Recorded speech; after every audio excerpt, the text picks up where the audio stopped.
जिंदगी की राह पर कोई भी रास्ता अपनाओ, मगर एक बात याद रखना कि मंजिल तक पहुंचने से पहले कोई और पड़ाव नहीं है।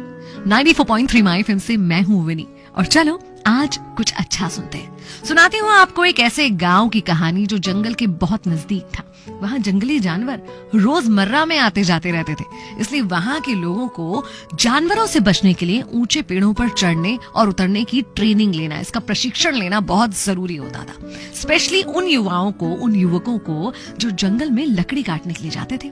उन पर तो कभी भी बाघ आकर हमला कर दिया करते थे, तो वो ये प्रशिक्षण लेते थे उसी गांव के एक बुजुर्ग से, एक ऐसे बुजुर्ग से जो अपने समय में इस काम में, इस कला में महारथी रहे थे। सब लोग उन्हें प्यार से बाबा बाबा कहकर पुकारते थे। बाबा युवाओं के एक ग्रुप को, एक समूह को, जैसे आजकल हम बैच कहते हैं ना, एक बैच को प्रशिक्षण दे रहे थे और उनके प्रशिक्षण का वो आखिरी दिन था। तब बाबा ने कहा कि सुनो, अब तुम लोगों को मैं सारी कलाएं, सारी ट्रिक्स सब कुछ सिखा चुका हूं और आज तुम्हारे प्रशिक्षण का आखिरी दिन है, तो तुम सब इस ऊंचे और चिकने पेड़ पर एक एक बार तेजी से चढ़कर और तेजी से उतरकर मुझे बताओगे। सारे युवा बहुत ही उत्साहित, बहुत एक्साइटेड और शुरू हो गए एक एक करके। जब सबसे पहला युवा पेड़ पर चढ़ा, ऊपर तक पहुंच भी गया और फिर जब नीचे उतरने लगा तो लगभग जब आधे रास्ते तक वो आ गया था, थोड़ा ही और नीचे आना था, तब बाबा ने कहा, अरे संभल कर, सावधान, कोई जल्दी नहीं है, आराम से उतरो।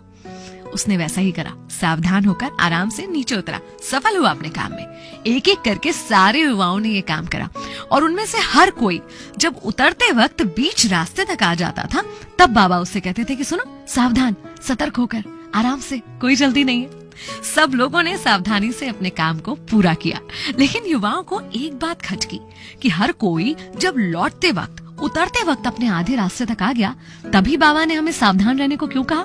एक युवक ने बाबा से पूछ ही लिया कि बाबा ऐसा क्यों, जबकि पेड़ पे चढ़ने और उतरने में सबसे कठिन हिस्सा जो था वो इस पेड़ की सबसे ऊपरी शाखा थी, जिस पर चढ़ना और जिससे उतरना दोनों ही कठिन था। तब तो आपने हमें सावधान रहने को नहीं कहा।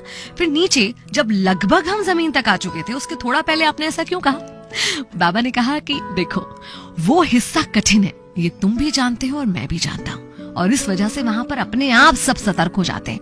लेकिन हमारी सतर्कता और सावधानी तब छूट जाती है जब हम अपनी मंजिल के लगभग नजदीक आ जाते हैं। नजदीक आकर हमें ऐसा लगता है कि बस हम जो करना था वो कर चुके हैं, हम तो मंजिल तक लगभग आ चुके हैं। लेकिन याद रखिए कि लगभग मंजिल तक आ जाने में और एक्चुअली मंजिल तक आ जाने में फर्क होता है।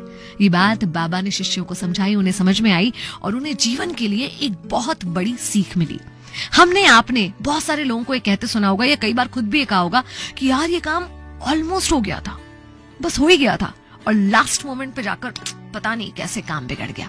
ये जो लास्ट मोमेंट पे काम बिगड़ते हैं ना, उसका कारण यही होता है कि लास्ट मोमेंट तक जाकर हम थोड़े से कैजुअल हो जाते हैं, थोड़े से कम सावधान हो जाते हैं। जितनी चिंता, जितनी एकाग्रता, जितनी सतर्कता से हम अब तक काम कर रहे थे ना, मंजिल के पास पहुंचते पहुंचते कहीं ना कहीं हम अपना धैर्य खो देते हैं, और वो कई बार धैर्य खोना लक्ष्य खोने जैसा हो जाता है।